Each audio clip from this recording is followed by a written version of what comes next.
были просто ни да, ни нет. Рок-н-ролл растет в 1900 с половиной лет. В нашей песне любовь и голод, под нашей песней вставала весна. Драли горло нам серп и молот, благословила наш мир война. Мама, это рок-н-ролл, рок это я.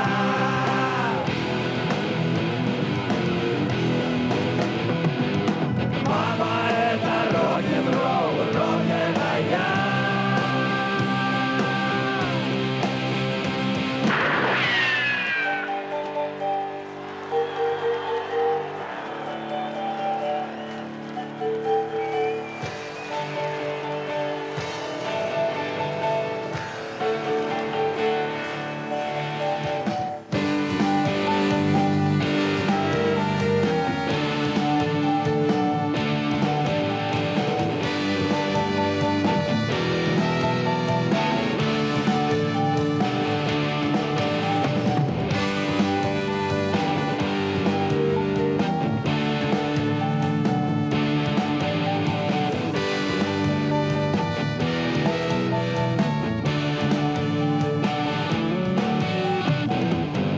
Закончился век, а над нами шаги. Закончился век, такие дела. И не верьте глазам, что не видно низги.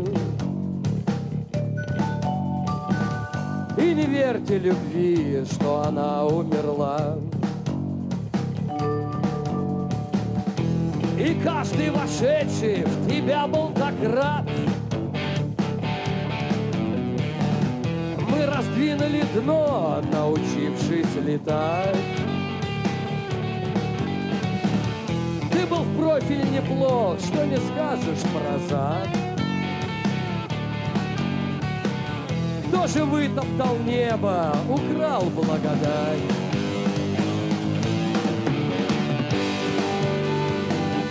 До свидания! Поговорим, прощай! Прощай, мой век!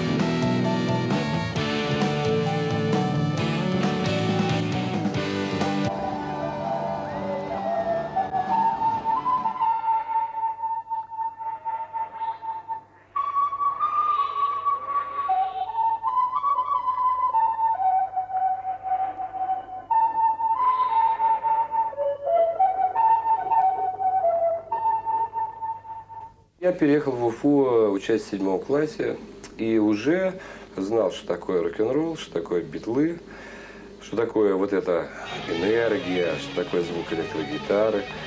Пели какие-то песни разнообразные, песни Криденс, Кристи, Джимми Хендрикса. И я приехал в город такой высокой музыкальной культуры. Естественно, в Уфе была улица Ленина, это был наш главный стрит, это Бродвей, где собирались все продвинутые молодые люди, обменивались дисками, заказывали себе джинсы, обменивались информацией какой-то о том, что Джон Леннон на самом деле не 2 метров роста, а 2,5 там. Когда подбегал какой-нибудь милиционер Фарид и кричал: больше 3 не собираться, сейчас милицейская машина приедет, всех билет перекидаем.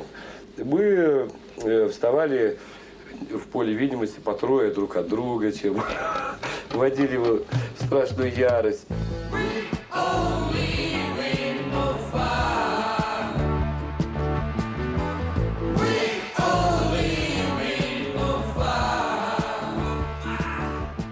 С другой стороны ходила литература, за которую давали 8 лет, если ее найдут у тебя дома.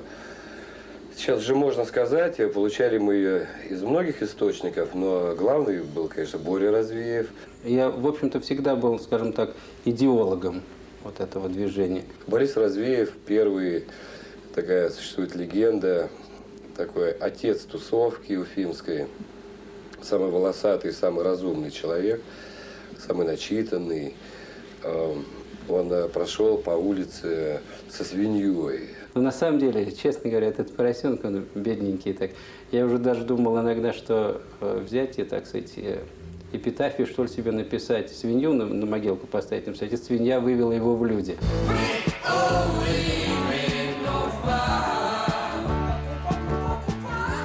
Я очень хорошо помню это время хотя бы потому, что тогда количество вокально-инструментальных ансамблей измерялось сотнями. В каждом домоуправлении, в каждой школе был ансамбль, а то и по два, и по три, которые играли там ночами этот несчастный Битлз, вымученный с неправильной гармонией, жутко орали, тянули жилы. На танцах эти музыканты, вообще эти ребята в школе, там у себя в домоуправлении, это были самые вообще желанные гости во всех компаниях. Вот такое было время, ансамблей было много. Не было ни одного моего знакомого, который бы не строил электрогитары. Да, и вот как бы объяснить, почему именно рок-н-ролл, почему этот новый звук. Объяснить очень просто, потому что радио, телевидение своими двумя каналами или одним, да, это все сплошные марши, все такая официальная песня, ничего душевного, очень мало душевного было.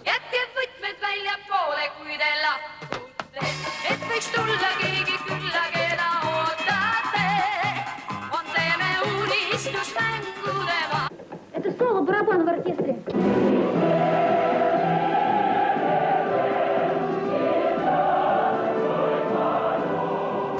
Вот эта энергия времени была саккумулирована в этих звуках. И поскольку вот этот звук электрогитары, я имею в виду не звук вот этих многочисленных виа, а вот именно вот этот запрещенный звук, настоящий, фендеровый, с хорошим овердрайвом, это, вы представляете, был просто запрещенный звук.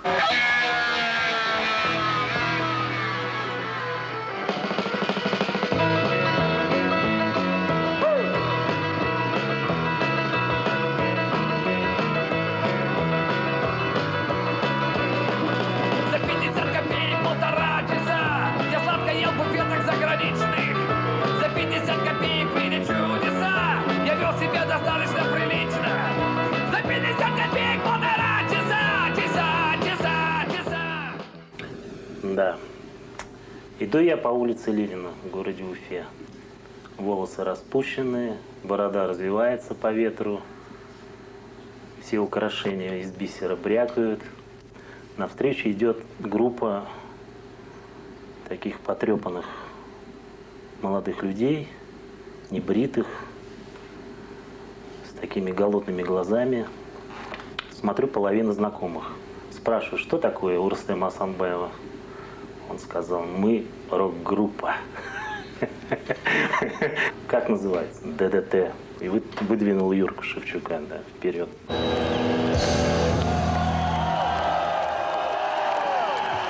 К нам на концерт приехали ребята из первого состава ДДТ. Рустем Асанбаев и Илья Сандюшин. Зимой 80-го года, насколько я помню. Помню, да. На одном из фестивалей Гена Родин, бас-гитарист, с которым мы работали, услышал Юрия Шевчука. Ну, очень понравился ему голос. Он пел какие-то песни там протестовые. И, значит, в один из вечеров он пригласил его в клуб «Авангард». Зашел такой Юра в кроличьей шапке, таком в черном ламинированном тулупе под кожу. Валенки здоровенные, бородище. Мне почему-то больше всего запомнились совершенно какие-то старомодные очки, перемотанные там лейкопластырем. Но это было что-то, конечно. Вид. Давай, парень, что петь будешь? Ну, Юр так мялся, не знал, что предложить. Второй взял. Аккорд там совершенно неказистый какой-то. Как завопил.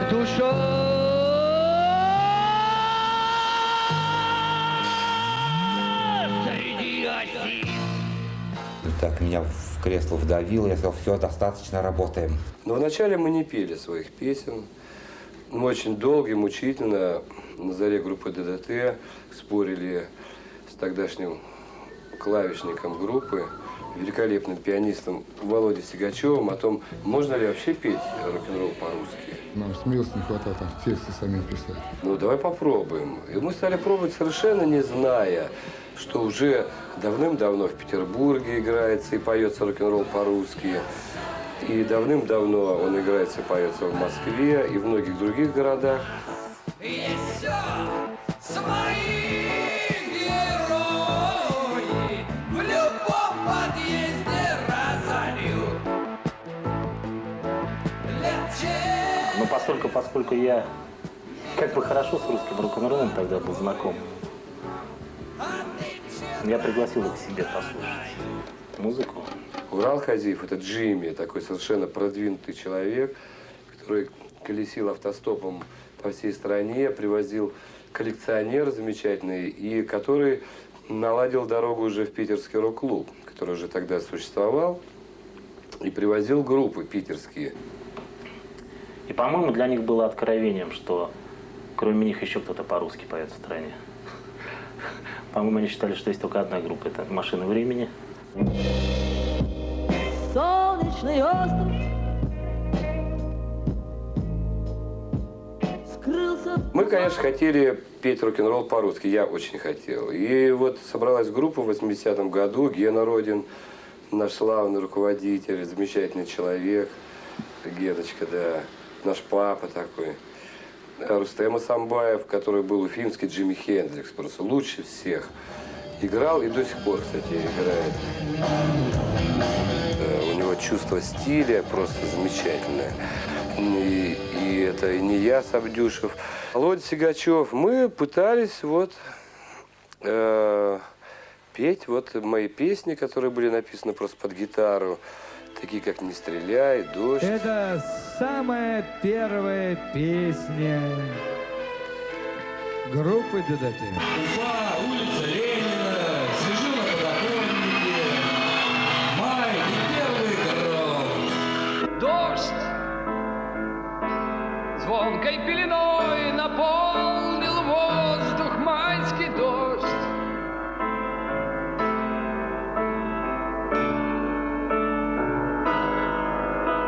Гром прогремел по крышам, распугал всех кошек гром. Я открыл окно, и веселый ветер разметал все на столе. Глупые стихи, что писал я Звук хоть и неказистый был, но это был Юра, и это была настоящая музыка. С этого началось наше творчество. Ну и завертелась такая машина под названием ДДТ. Грянул майский гром, и веселье бурное окатило, и вставай-ка, и попрыгай вслед за мной. Выходи во двор, и по лужам бегай, хоть до самого утра. Посмотри, как носится смешная и святая детвора. А потом была рабочая запись первая, которая меня сразу поразила, конечно, и качеством, и уровнем. И я ее сразу отправил в Питер, в Москву друзьям. Пришли сразу рецензии неплохие. И помню, Джимми отвез нашу первую кассету. Приехал и сказал, я оставил даже самому Морозову, так закатывая глаза кверху. И Майку Науменко, еще более закатывая глаза кверху. Они сказали, что не очень плохо. И мы были просто счастливы. Да, и что им понравилось, да, они сказали, вот там, что это рок-н-ролл, да, что это нормально. И вам передали большой привет.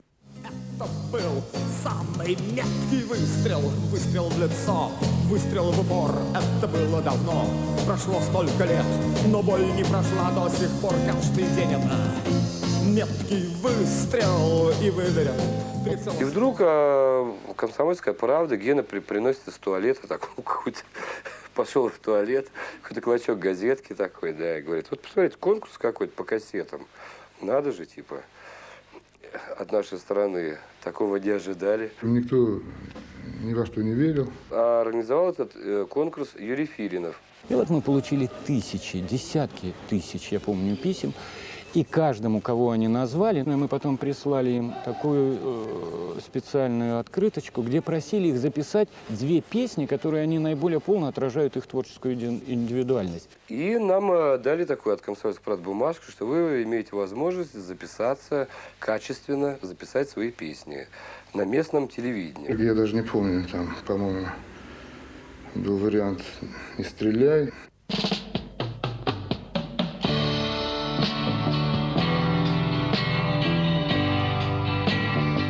Проходит какое-то время, чуть, наверное, там, ну, месяца 3, приходит бумага. Сказано мне было приезжать одному, без группы. То есть там есть музыканты и получше, типа, там, не с тем звуком рок-н-ролльным, запрещенным, а с таким нормальным ВИА, таким аккуратным, деликатным комсомольским звучком. Только б это было, только б не прошло. Так там в Москве я получил второй удар, что, Юра, песня «Не стреляй» очень хорошая, но вы должны спеть песню Пахмутовой. Я прочел текст, мне строчка запомнилась, что-то про любовь, но очень хороший такой эпитет. Ты как след реактивных инверсий. Я сказал, ребята, я это петь не могу просто. Меня засмеют, да и самому стыдно.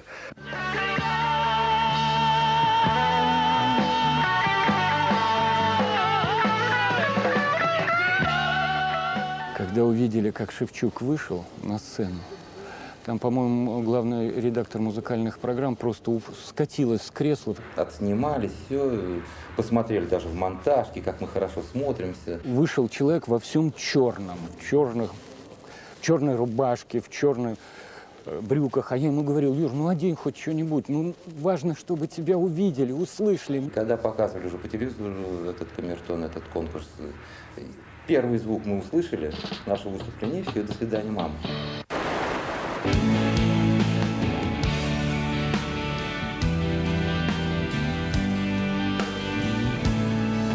Не стреляй, воробьев, не стреляй глубин, не стреляй просто так из рогатки своей.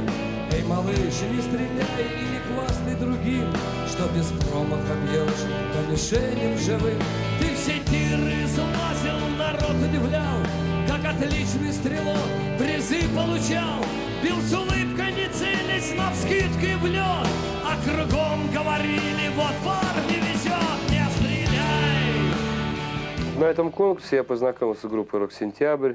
Они имели очень хорошую аппаратуру, решили работать вместе. А тут как раз было все, и микрофон, и Шур. То есть, как тогда говорили, фирма. И можно было делать настоящий рок-н-ролл. То есть вся палитра красок была перед нами. Мы с Вовой все бросили, уехали в Череповец. И их оттуда потом такие письма приходили. Жалко, у меня рисунки не сохранились.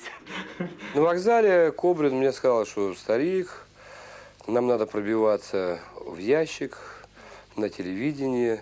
И запел как бы совсем другие песни.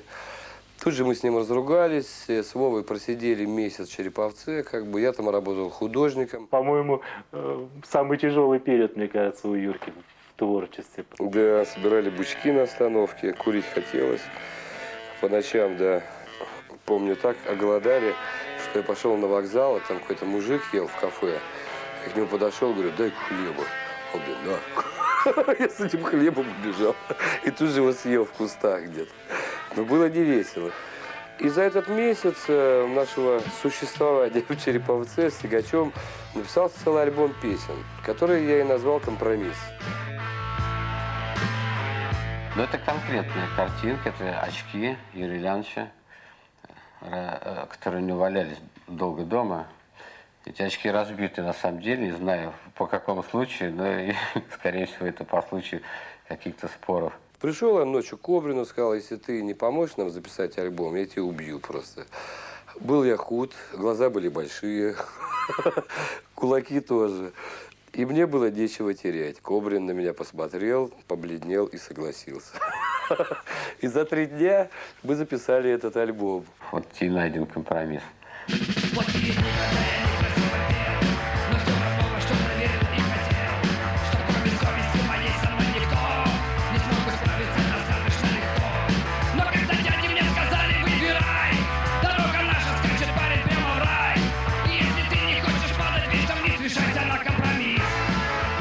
Мы забрали эту пленку, я поехал в Питер. 6 утра, звонки в дверь. Мороз минус 30. Кто что, открываю, стоит Юрка в тулупе, в заячьем трёхе, очки изолентой перематаны, но глаза блестят совершенно. И мы пока просыпались, он быстро подлетает к бобиннику, ставит пленку. Это вот альбом, который потом получил название «Компромисс», хотя он первоначально назывался просто «ДДТ-3». И тут мы с Сашей Кондрашкиным садимся на пол от качества звука, от качества записи. Песня 82-го года.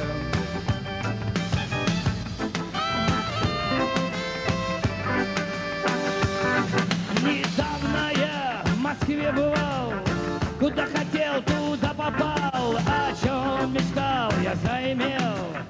Все, что хотел и не хотел, ему и слава, и почет. Ты козырь наш, башкирский мяч. Вот 82 год, это было первое время такой проверочки, что ли, выбора дороги. И, может быть, это пышно звучит, но это было именно так. Вот там мой лучший друг живет, он для меня на все пойдет. Умен, силен и очень смел, как бы я ни захотел, из-под земли мне достает индийский чай, башкирский мяч.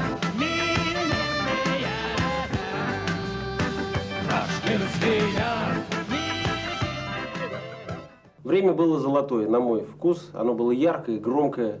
Это сейчас все говорят про засилье коммунизма, социализма. Мы другой жизни не знали. Жили в той, которая была, и играли ту музыку, которую мы хотели. А потом неожиданно в начале 80-х прессинг очень сильно усилился почему-то. Не знаю почему. Я всегда думал, вот что же служит толчком вот для человека к тому, чтобы он ощутил вот это стремление к свободе. Ну, я думаю, прежде всего, это внешнее давление. Вдруг начался прессинг, просто обыски. Там, искалась любая уголовная зацепка, чтобы людей посадить. И я понял, что ну все. Это был 84 год, последние судороги режима. Как раз закончилось строительство в центре города огромного здания КГБ в Уфе. Такое, они, по-моему, решили московское переплюнуть. Ну, архитектура абсолютно такая же, но и у них их стало много, а работы мало. Я пострадал меньше всех.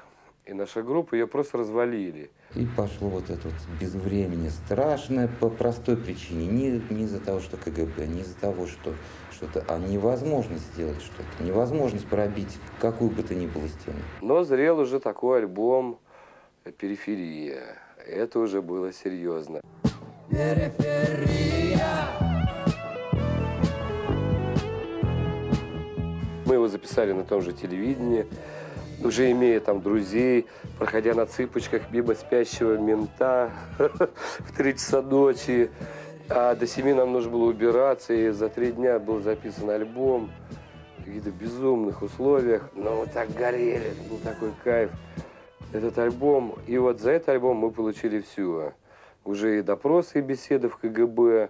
Вплоть до того, да, не знаю, он рассказывал, что ему предложили подписать бумагу, что он никогда больше не будет писать песен. Да. Было это так, утром звонок, Юра, постричься, побриться, там прилично одеться во все чистое. Я говорю, вы что, меня расстреливать будете? Знаешь, в 6 утра звонок такой. Нет, мы, говорит, вас на планерку вызываем, вы будете нам объяснять, как вы до такого докатились. Я говорю, до чего? Ну, вот до того, что вы поете, говорит. Это, говорит, все очень печально. И я так подумал, говорю, а пошли вы все на. И сказал сакральные, эзотерические, метафизические 3 замечательные буквы.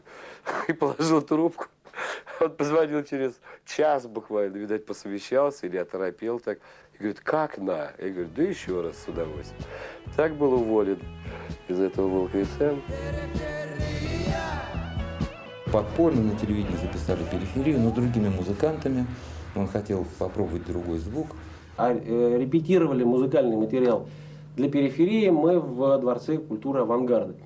Самый цимис ситуации в том, что «Авангард» находился прямо напротив городской тюрьмы. И была такая даже идея выпустить его под названием другим, написать какой-нибудь город Челябинск и датировать каким-то там 78-м годом, да, такие наивные. Потом я говорю, Юра, ну, ты неужели думаешь, никто не узнает, да, что это ДДТ? Да, но его надо никому не давать, так, засекретить. Проходит неделя, по Уфе идешь из всех окон.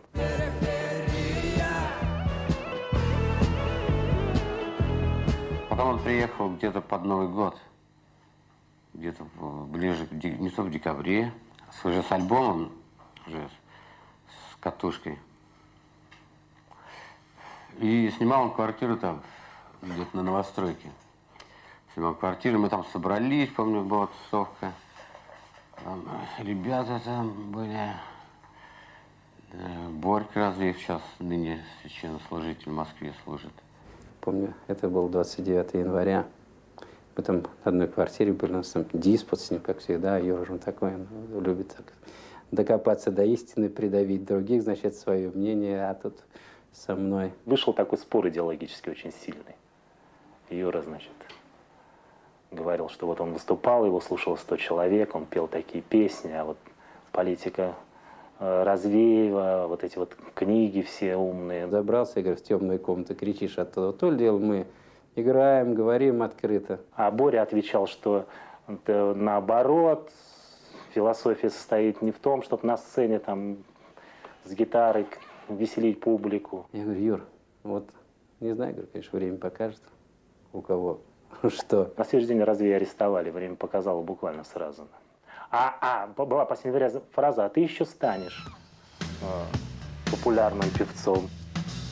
Чревата наша сторона, царит покой и тишина. Навоз целуют сапоги, кого-то мочат у реки. Контора пьяных дембелей, за ребра лапая девчат. О службе матерно кричат и отгоняют кабелей. Заборы, улицы, дома, кино опять не привезли. Вчера завклуб сошел с ума от безысходнейшей тоски. Потом уже были беседы в конторе, и действительно я помню вспотевшего в обкоме министра культуры БССР, а там были все, у главного нашего обкома секретаря, и они все вытирали пот, потому что он им, видать, вставил всем, и они так вытирали пот, и они вообще не понимали, как я там вообще, как меня проглядели. А там уже Алина, дяди собрались в галстук с депутатскими значками. Это министр культуры говорил, ну мы, говорит, замучились вас искать. Я, говорит, приехал, говорит, на Дальний Восток, говорит, а там мне говорят, а вот у вас, говорит, настоящие диссиденты есть, говорит, вот «Периферия» альбом выпустили. Я говорю, какую такую периферию? Алло, центр! Центр! Мяса вам больше не будет! Центр! Центр! Мяса вам больше не будет! Мы отделяемся! Вот кидайте, суки! Центр! Сажайте мясо в своем гребле сами! Алло! Алло! Алло! Центр!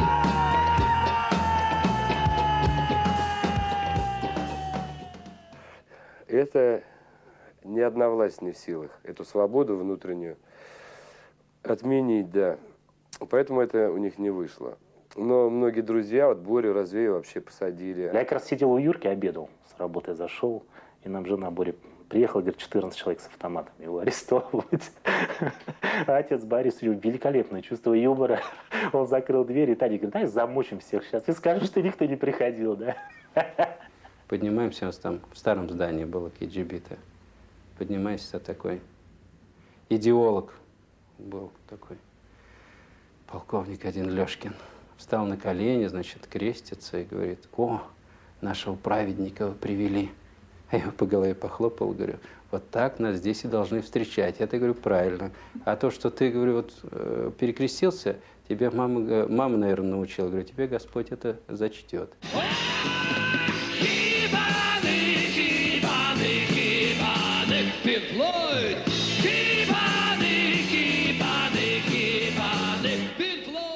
Флаг у меня американский был. Мне ребята в Москве подарили. Что за флаг? Я говорю, американский. Так, откуда? Я думаю, что не говорите, что настоящий. Я говорю, да я батиком занимался, расписал. Так, на экспертизу срывают флаг. А я кино насмотрелся детективно. Думаю, сейчас анализ сделаю. Ткань американская, краски американские. И я засыпался, да? Звоню Борису, он говорит, ты что? Говорит, это ты кино насмотрелся, это в Москве может быть такая экспертиза. А у нас сидит, говорит, какой-нибудь дед, пожует его так, скажет, да, американский, напишет заключение, и тебя, говорит, упекут.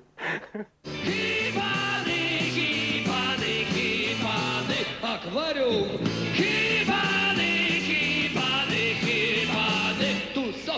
И всю нашу тусовку разметала, на самом деле. Потом, значит, вот началась вот эта вот история с органами.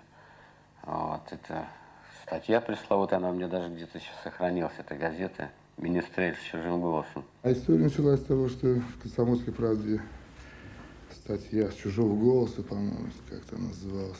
«Министрель с чужим голосом» — это появилась статья в Башкирии. Там упомянули «Свинья на радуге». Почему-то кому-то показалось, что это о наших партократах, бюрократах, о членах Политбюро. В небе радуга висела, а на ней свинья сидела. И осоловевшим оком свысока на нас глядела. И осоловевшим оком свысока на нас глядела. Эй, свинья, ты как сумела высоко так залететь, как на этом видном месте умудрилась усидеть. Не помню, по-моему, какой-то композитор эту статью написал. Явно сфабрикованная, подписанная людьми, которые, в принципе, даже не подписывались там. Как обычно это делалось.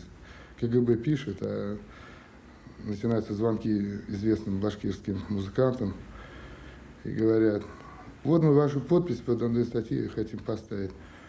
А тот: какую, говорит, подпись? Это нормально, там статья, говорит. Тут начинают возмущаться. А мы вам звание за что дали? А квартир за что дали? Отгремели все речи Горбачевские. А в Уфе ничего не менялось, потому что Уфа тогда это был байский социализм, сейчас это байский капитализм. Но слово «байский» в таких республиках, как Уфа, Казань и многих других национальных, это будет еще долго, к сожалению. И к несчастью, кстати, да. Заканчивается песня примерно так.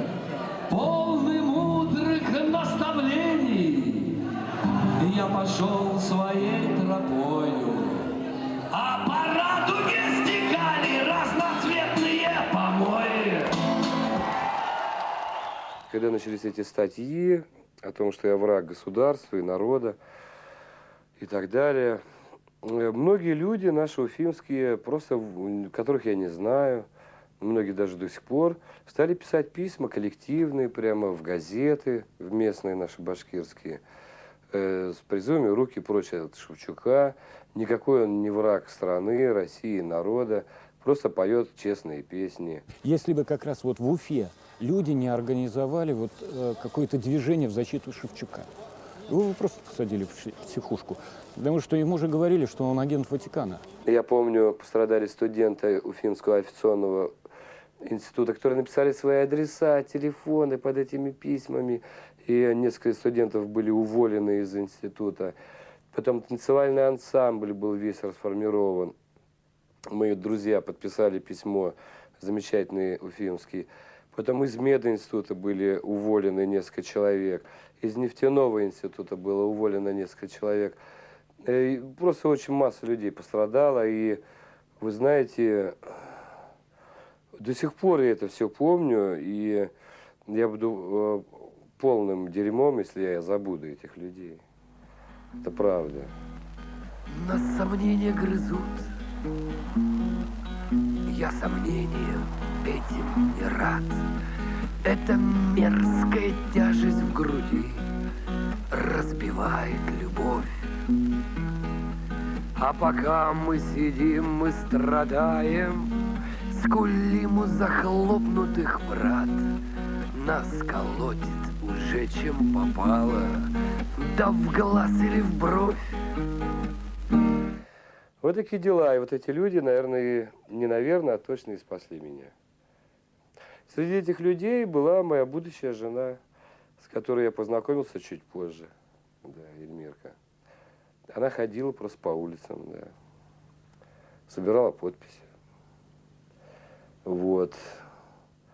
Но мы познакомились не на этой почве, а как бы вот я ее встретил на улице, увидел и то ли умер, то ли выжил. Но она мне очень помогла в те времена, да. Я говорю: Юра, такая ситуация. Судя по всему, дом большой, их много, гонять некого. Наши половина сидят, половина разбежались. Следующий ты. Сладость тела питала, но скоро закончился срок.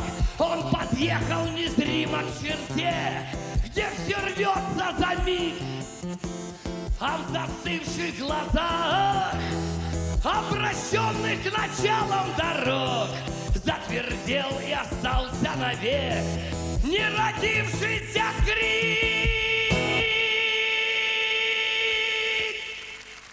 Это тоже был такой выбор какой-то. Это была весна 85-го года. И я получил эту роль, мне выпал счастливый билет. И я получил эту роль, мне выпал счастливый билет. И я получил эту роль, мне выпал счастливый билет. И я получил эту роль, мне выпал счастливый билет. Мне выпал счастливый билет. Мне выпал счастливый билет. Мне выпал счастливый билет. В 85-м году мне было сказано еще одна песня, как бы, и Алис. Контора слова на ветер не бросала. Тогда. Да, если уж человеку сказали, что его посадят, значит, так оно и должно было быть. Поэтому мы как бы на этот счет особо не импровизировали. Ну и кислород стали закрывать конкретно там. Вот. И как-то так, да, как Юрка говорит, телефончик-то у него затих одно время. Люди боялись даже звонить. Ему буквально приходилось скрываться, то есть ни дома, нигде там. Юрка уезжает в Москву. Вот начались первые вот такие как бы шаги, то есть предпосылки отъезда из Уфы вообще. Это вот была Москва, где они писали альбом «Время». Время! Время! Время! И написал свой альбом «Время», очень устремленный в будущее. Время играет с нами в детство, детством мы рождены. Время, там, юность, долой штаны и так далее. Время играет с нами в детство, детством мы рождены. Время пылает с нами в юности, юность, снимай штаны. И какие-то стихи, и квадратные колеса, и какая-то поэзия там пошла именно в этом альбоме «Время». И какая-то в нем была вот именно вот это вот... Свет был в этом альбоме.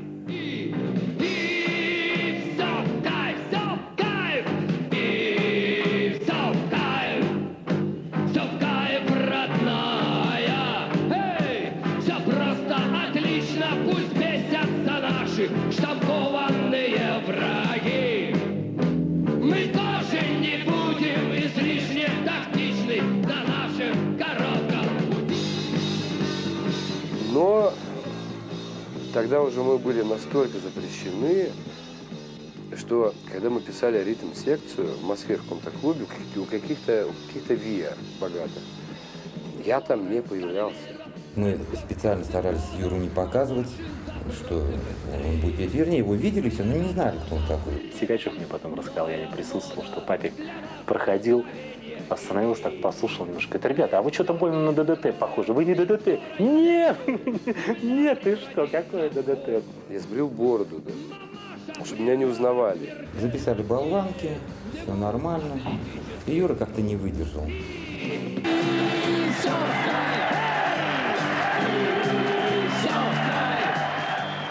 Я начал петь, и они побледнели все.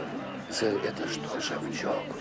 Ребята, которые нас, значит, принимали, музыканты, по-моему, карнавал.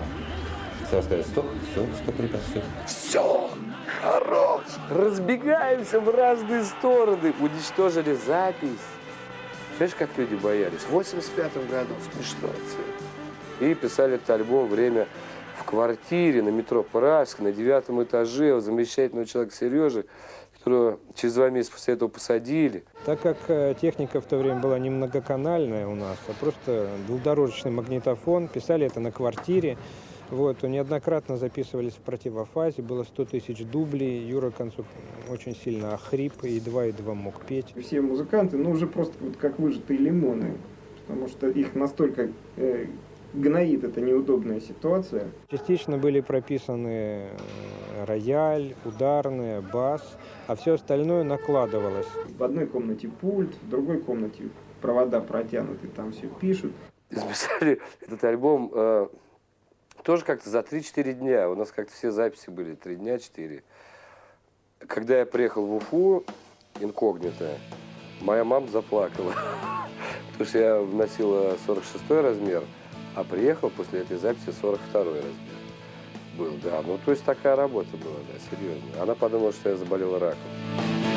Я чествую вас, сыновья дипломатов, юристов, министров и профессоров, ожиревших актрис, журналистов, магнатов, многотомных поэтов и суперпевцов. Короче, те, кому всегда у нас выживают на бис. Те, кто всегда легко пролезет без виз. Альбом хороший во всех отношениях. Сергей Летов там на саксофоне, старший брат Егора, Серега Рыженко. И была идея у нас с Сигачевым, с Ниязом, такой жесткий рок-н-ролльный низ и легкий джазовый такой верх, фри-джаз, можно сказать. Я вот, кстати, когда слушаю альбом «Время», сам себе удивляюсь. Что это я такое наиграл удивительное. Загорнуто в тело, душа и бронец. Какое вам дело? И так же легко, соплякам и просто. Папаша добьется служебного роста. Папаша попросит связал, кричать его. Юра, он всегда чувствует время очень клево. Вот эту вот атмосферу, весь этот вот какой-то нервяк. Он действительно получился абсолютно вот туда, как просто вот срез временной, с общества, со всего.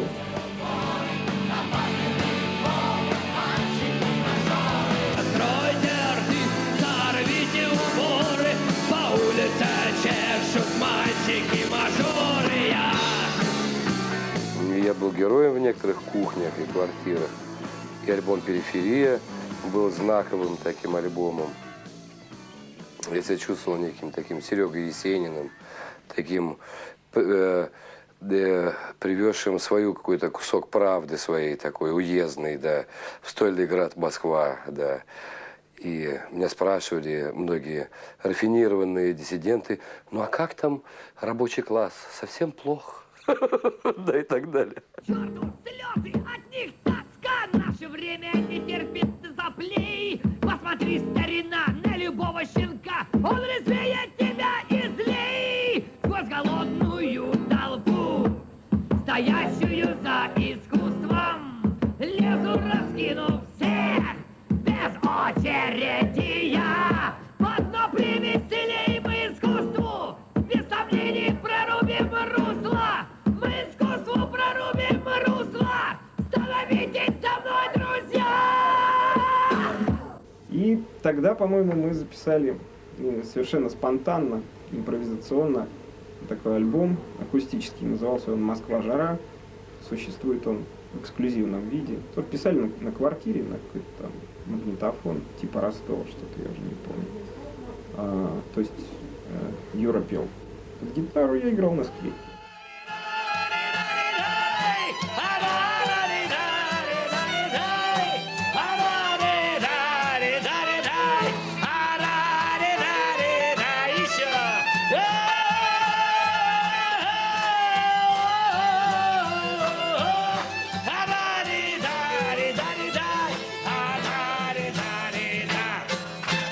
Нужно только одно, нужно вот встряхнуть душу своего современника, чтобы он открыл глаза и посмотрел, где белое, где черное. И это было не просто свежо, это было, ну, действительно был дух бунтарства, он был тогда, присутствовал он в воздухе, но это было уже осмысленно, совершенно конкретная, осмысленная вещь, которая, может быть, потому так и прозвучала, что попала на хорошо удобренную почву. В то время был истинно настоящий, это была проверка, в общем-то, всех нас на жизнеспособность, наверное. О, как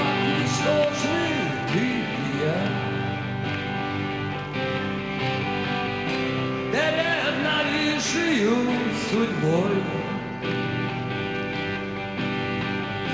И живы мы пока, друзья, стоят за нас, стоят стеной. И что мы можем жить. Еще, конечно же, любить. Приятель, выбрось камень свой, наполним небо добротой, наполним небо добротой, наполним небо.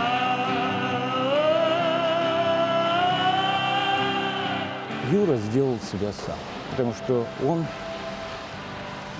в нем есть все, что нужно человеку. Я говорю человеку. Чувствуется вот эта какая-то все-таки закладка, которая там была в Уфе, вот это стремление к полноте, в том смысле, в каком вот тебе дано сделать что-то вот. И вот в этом смысле для меня Юра очень важен. Ревут дебаты тут и там.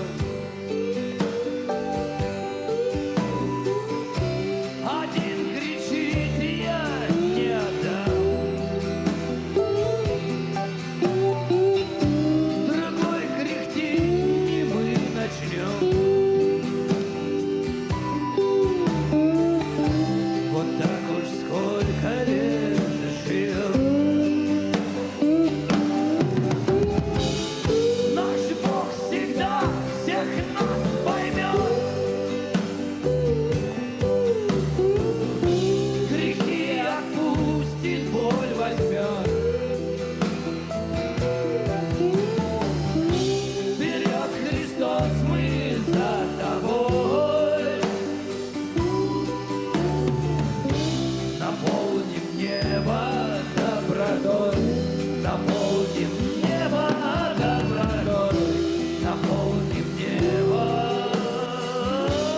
Юра всегда верил с первого дня, что он будет выступать на стадионах, петь свои песни, у него будет отличная группа.